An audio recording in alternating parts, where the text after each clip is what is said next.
Hi, Panthers.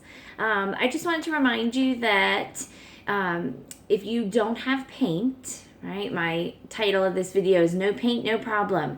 I just wanted to remind you that sometimes Mrs. Presnell showed you in the art room, if you have markers, washable markers, something like this, right, like Crayola, they don't even have to be Crayola, you can actually use water to turn these into paint. And then I also have a different alternative. If you don't have a brush, right, you could always use a Q-tip.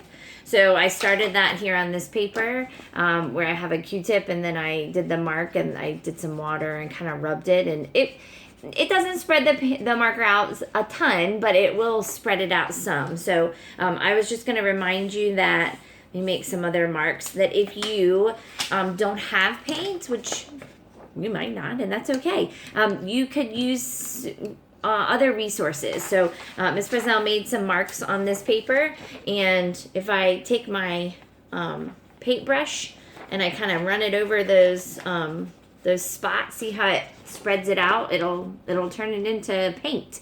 So and like I said, if you don't have a paintbrush, I was trying to think of an item you might have at your home that would work similar, and so a Q-tip can also help. So I dipped the Q-tip in some water, and that will also spread out the marker.